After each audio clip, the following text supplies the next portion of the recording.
Inmediato con César Paz, agente especial retirado del FBI, nos acompaña desde nuestros estudios aquí en la ciudad de Miami. Señor Paz, gracias por estar en el programa. A los tiroteos hay que llamarlos por su nombre. Se llaman terrorismo doméstico. Mi pregunta para usted es, ¿tienen las agencias gubernamentales los recursos necesarios para prevenir que estos tiroteos que provocan tanta indignación social justamente no ocurran?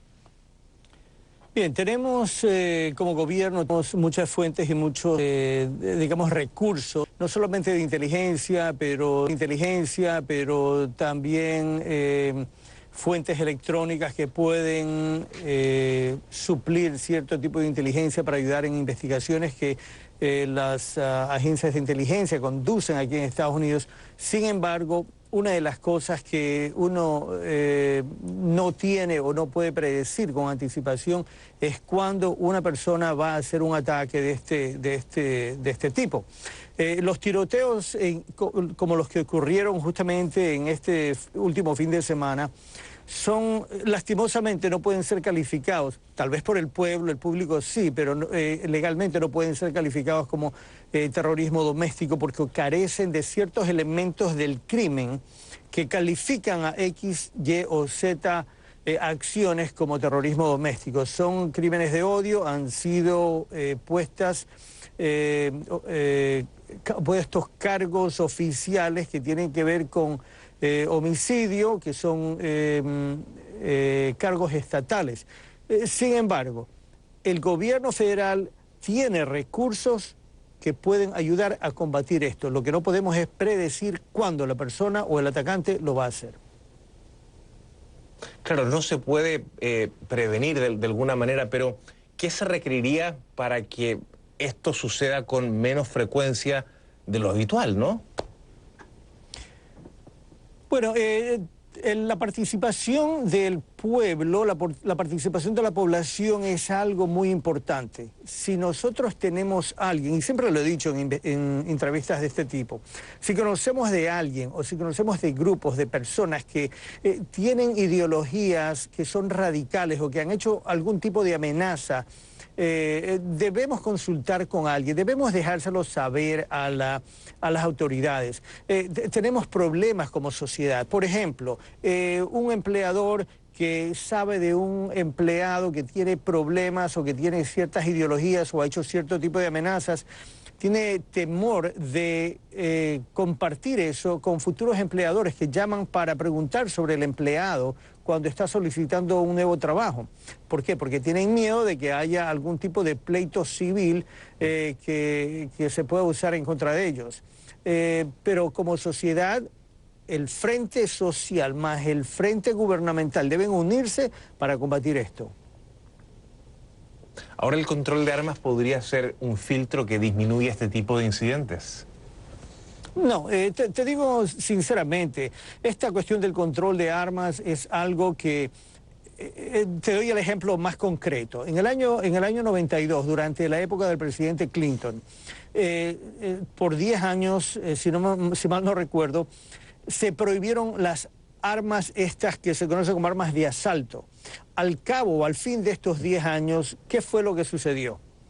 El resultado fue que básicamente no hubo ningún tipo de implicación, no hubo ningún tipo de culpabilidad que se le pudo otorgar a estas armas de fuego, aunque fueron, digamos, controladas, aunque fueron abolidas, ¿ok?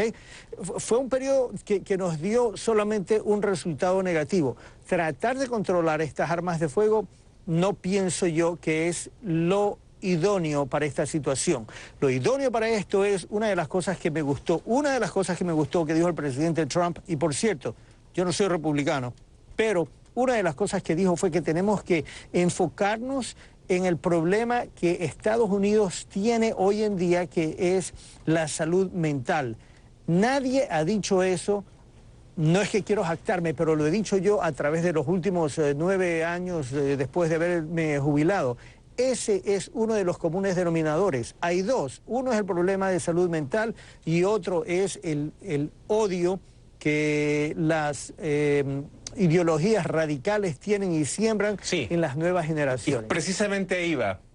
Sí, precisamente ahí va. Claramente el presidente está hablando recién de salud mental. Le recuerdo que el tema de salud mental lo trajeron los estudiantes de Parkland con muchísima fuerza cuando ocurrió ese lamentable tiroteo aquí en el sur de la Florida. Ahora la sociedad está polarizada, tenemos tensiones políticas, tenemos tensiones raciales. Incluso lo dice un informe de Kaiser Family Foundation que comisionó una encuesta con CNN. ¿Cuán preocupante justamente es este racismo cuando observamos que algunos de los llamados supremacistas blancos están utilizando las armas?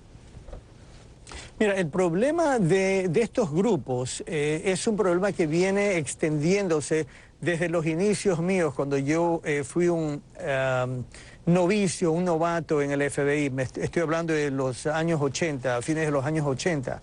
Lo veíamos crecer. El problema que tenemos es que las agencias federales que se encargan de este tipo de investigaciones, como son el ATF y el FBI, han tratado de infiltrar estos grupos. Estos grupos se encuentran desplegados a través de todos los Estados Unidos en diferentes áreas que son rurales, y penetrar estos grupos es una misión muy difícil. Los agentes encubiertos que tratan de hacer o lograr estas misiones de penetración, de infiltración, son personas que tienen una preparación muy alta, corren un riesgo muy alto.